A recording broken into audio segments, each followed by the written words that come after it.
L'absinthe est un ensemble de spiritueux à base de plantes d'absinthe, également appelées fées vertes ou encore bleues.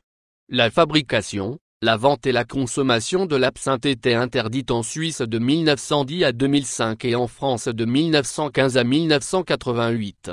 L'origine précise de l'absinthe est incertaine.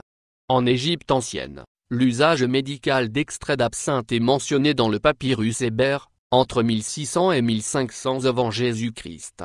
Pythagore et Hippocrate, 460-377 avant Jésus-Christ, parlent d'alcool d'absinthe et de son action sur la santé, son effet aphrodisiaque et sa stimulation de la création. Les Grecs anciens consommaient également du vin aux extraits d'absinthe, absinthe-twino. Le poète latin Lucrèce, au début du livre 4e de son ouvrage de la nature des choses, mentionne les vertus thérapeutiques de l'absinthe, que l'on fait boire aux enfants malgré l'amertume du breuvage grâce à un peu de miel au bord d'une coupe. Les décoctions d'absinthe dans le vin ont été recommandées par Hildegarde de Bingen comme vermifuge. Les vins d'absinthe, dans lesquels les feuilles d'absinthe sont fermentées en même temps que les raisins, sont documentés pour le XVIe siècle. Ils avaient la réputation d'être des remèdes particulièrement efficaces pour l'estomac. Ce n'est que vers la fin du XVIIIe siècle que l'on retrouve la première trace attestée d'absinthe distillée contenant de l'anis vert et du fenouil. La légende veut que ce soit le docteur Pierre Ordinaire, 1742-1821, qui ait inventé la recette vers 1792.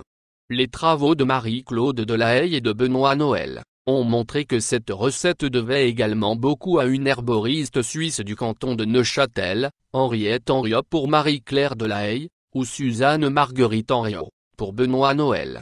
Celle-ci avait mis au point la première recette d'absinthe, qui était un breuvage médicinal. Cette question ne semble toutefois pas définitivement tranchée.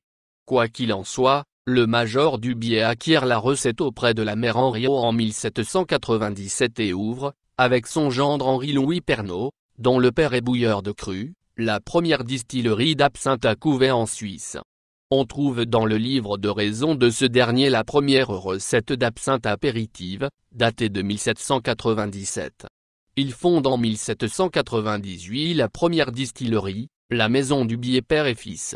En 1805, Henri-Louis Pernot prend ses distances avec son beau-père et monte sa propre distillerie à Pontarlier, Pernot fils qui deviendra la première marque de spiritueux français. Pendant une trentaine d'années, l'absinthe reste une boisson régionale essentiellement consommée dans la région de Pontarlier qui devient la capitale de l'absinthe. En 1900, 25 distilleries emploieront 3000 des 8000 pontisaliens, malgré la lutte contre l'alcoolisme menée par le député de la région Philippe Grenier.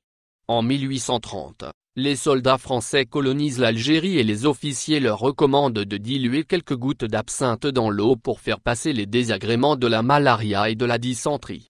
Les soldats, à leur retour en France, popularisent cette boisson à travers tout le pays.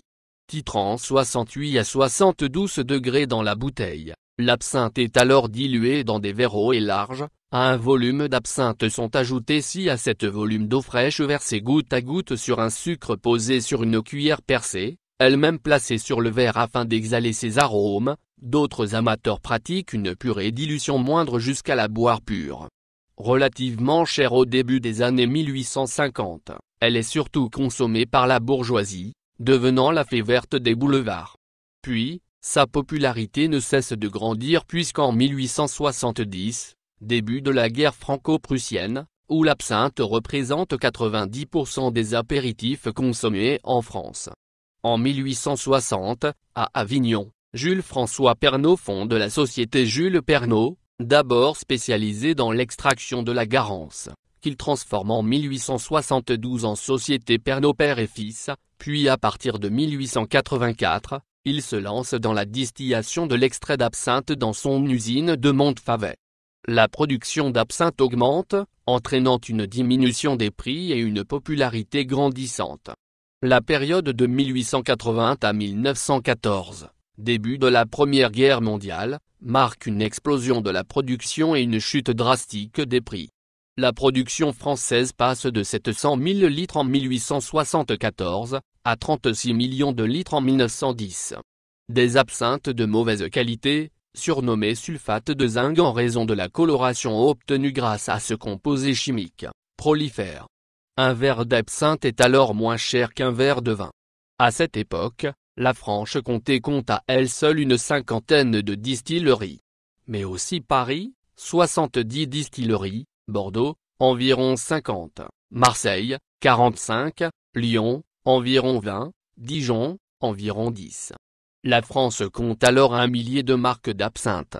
Le 11 août 1901, l'usine Pernod à Pontarlier prend feu et un employé de l'usine prend l'initiative de vider les cuves d'absinthe dans le Doubs, afin d'éviter qu'elles n'explosent. On raconte que les soldats en garnison à Pontarlier remplissaient leurs casques de ce breuvage. Le lendemain, on en retrouvait des traces, à la source de la Loue, ce qui permit de découvrir l'origine de cette rivière, tout en constituant la première coloration de l'histoire de l'hydrologie. Interdiction à Paris dès août 1914. L'absinthe connaît un vif succès au XIXe siècle, mais elle est accusée de provoquer de graves intoxications, contenant entre autres du méthanol, un alcool neurotoxique, décrite notamment par Émile Zola dans l'Assommoir et ayant probablement alimenté la folie de certains artistes de l'époque, Van Gogh, Toulouse-Lautrec. Elle est également connue pour son effet abortif. En Suisse, le 28 août 1905, Lanfray, un ouvrier viticole, tue femme et enfant après s'être saoulé à l'absinthe. L'affaire provoque une émotion considérable, attisée par les producteurs de vins romans qui trouvent ici le prétexte parfait pour demander l'interdiction de l'absinthe par votation populaire.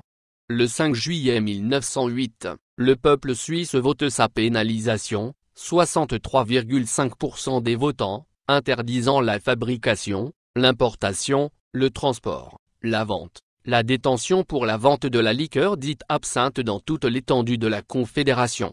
Au moment de l'interdiction, le Val de Travers, berceau de l'absinthe, compte 14 distilleries, 200 employés et plus de 300 000 m² de culture d'absinthe.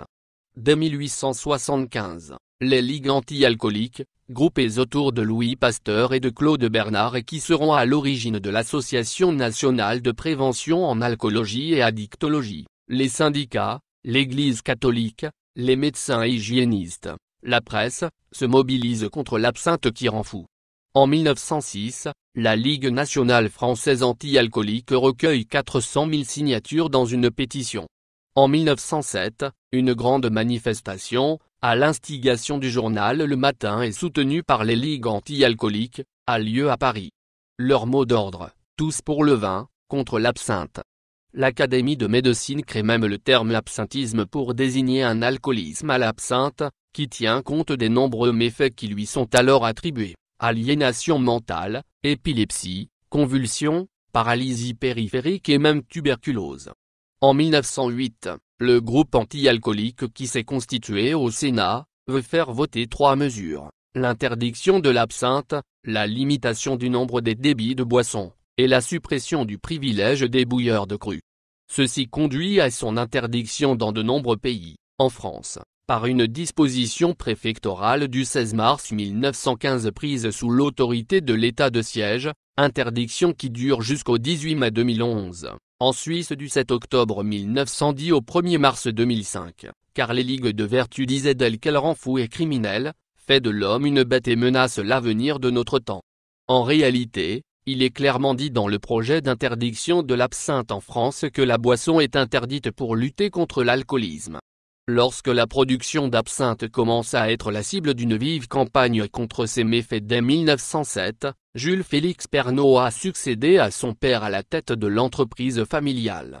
Quand sa production est interdite par une loi du Parlement français votée le 16 mars 1915, il est le premier à se reconvertir en fondant en 1918, la marque Anis Pernod qui produira le premier pastis commercialisé. Son usine de Montfavet met aussi en marché d'autres produits anisés ou non, comme le vin Pernod, le Cunel Corta, le velours sans alcool ou toute une gamme d'anis à 30, 32, 35 et 40 degrés. En 1926, les successeurs de Pernod de Pontarlier ayant déposé la marque Anis Pernod fils, Jules Félix Pernod dépose une plainte contre eux qui l'argumente ainsi, il y a en notre faveur une antériorité indiscutable. L'anis Pernod ayant été déposé à la fin des hostilités de 1914-1918, alors que la marque Anis Pernod et Fils ne l'a été que dans les premiers mois de 1926. Dès l'apparition des produits anisés, nous avons été et restons les premiers dans le monde, les seuls Pernod fabricants d'anis.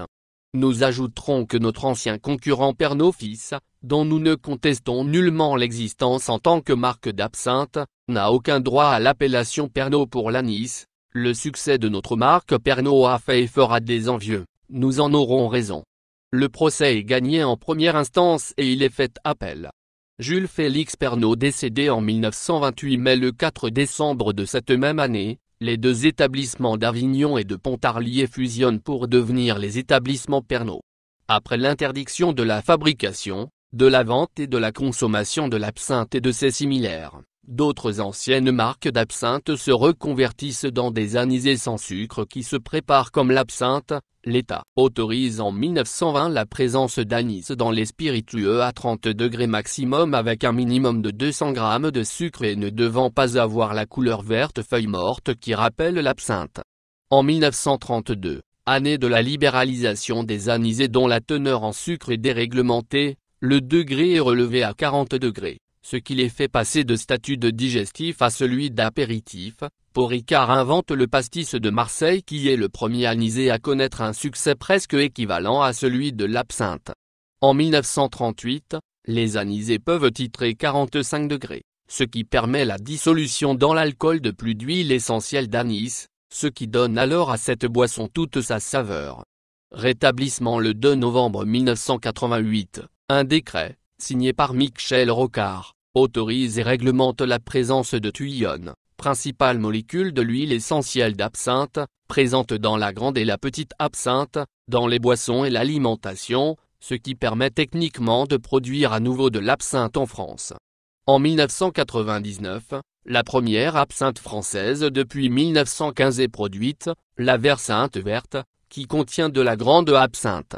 Son apparition et son étiquetage, absinthe, met en évidence un hiatus entre le décret européen de 1988 et l'interdiction de l'absinthe en France de 1915, toujours en vigueur.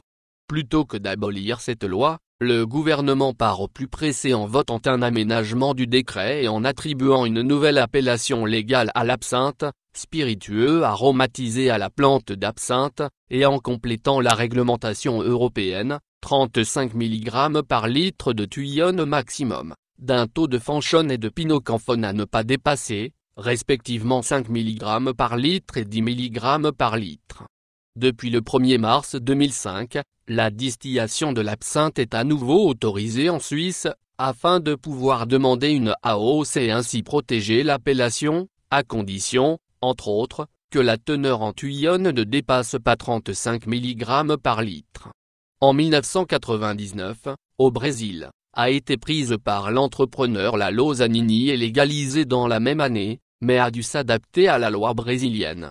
Si, le 17 décembre 2010, le Parlement français abroge une loi interdisant aux producteurs français d'utiliser la dénomination absinthe, en réaction à une demande d'IGP au profit des seuls producteurs du Val de Travers, cette indication géographique protégée suisse est confirmée par l'Office fédéral de l'agriculture le 16 août 2012, pour l'absinthe, la fée verte, et la bleue, malgré de nombreuses oppositions, venant en particulier de la Fédération française des spiritueux, FFSE, et la Confédération européenne des producteurs de spiritueux qui ont déposé, en septembre de la même année, un recours contre cette décision auprès du tribunal administratif fédéral.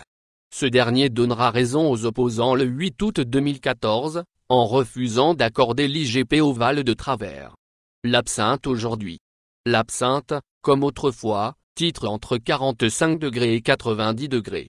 En France, elle est produite notamment à Fougerolles, distillerie Peureux, à Pontarlier, distillerie Pierre-Guy de Pontarlier, ville dont elle fit la richesse jusqu'à l'interdiction de 1915, à La Cluse et Mijoux, distillerie Les Fils de Mille Pernod, à Saumur, distillerie Combier, à Rennes, distillerie Owen Nature, et à Vichy, distillerie Muse de France.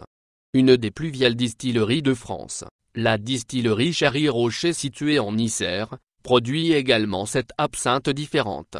Il existe aussi 2 distilleries en Provence. Elle est notamment de nouveau fabriquée au Val de Travers, région de Suisse romande, berceau de l'absinthe, dans une douzaine de distilleries, ainsi qu'à Fenin au Val de Rue, distillerie La Rusée. 2 absinthes, la Nouvelle-Orléans de Têtebro fabriquée à la distillerie Combier à Saumur et la Suisse Cublé du Val de Travers. Au Val de Travers, le village de Mautier possède une longue tradition de l'absinthe. En 2014, le canton de Neuchâtel y a inauguré la maison de l'absinthe. Les rituels de l'absinthe, on notera le verre spécifique à dose, et les pelles à absinthe. La préparation de l'absinthe est qualifiée de rituel, en raison des nombreux accessoires spécifiques nécessaires à son élaboration, ainsi qu'à son aspect codifié. L'absinthe pure est tout d'abord versée dans un verre spécifique sur lequel on place une cuillère, appelée pelle à absinthe. On place ensuite un demi-sucre ou un sucre sur la cuillère sur lequel on verse de l'eau glacée au goutte à goutte. Comme le pastis, l'absinthe se dilue dans 3 à 5 fois son volume d'eau. Au moment où le tout premier volume d'eau vient troubler la liqueur, voire effet ouzo, une discrète émanation de couleur bleue peut être visible et a été à l'origine de la dénomination la bleue, l'autre nom vernaculaire donné à l'absinthe. La manière de préparer l'absinthe joue un rôle capital dans son goût final en permettant aux arômes de plantes de se libérer et de prendre de l'ampleur face aux autres arômes. Durant ce processus, les ingrédients non solubles dans l'eau, principalement ceux de l'anis vert ou étoilé, ainsi que le fenouil, forment des émulsions, ce qui trouble l'absinthe. Avec l'accroissement de la popularité de la boisson au XIXe siècle, l'usage de la fontaine à absinthe se répandit. Cette fontaine particulière permet de verser l'eau au goutte à goutte sans avoir à le faire à la carafe, ainsi que de servir un grand nombre de verres à la fois. Traditionnellement, le sucre ne se brûle pas. Ce n'est qu'en 1990 dans les discothèques tchèques qu'un rituel où le sucre est brûlé est apparu, probablement pour attirer l'attention des clients sur cet apéritif. Aujourd'hui, l'absinthe entre également dans la composition de nombreux cocktails, comme le Bacardi Recuerdo par exemple.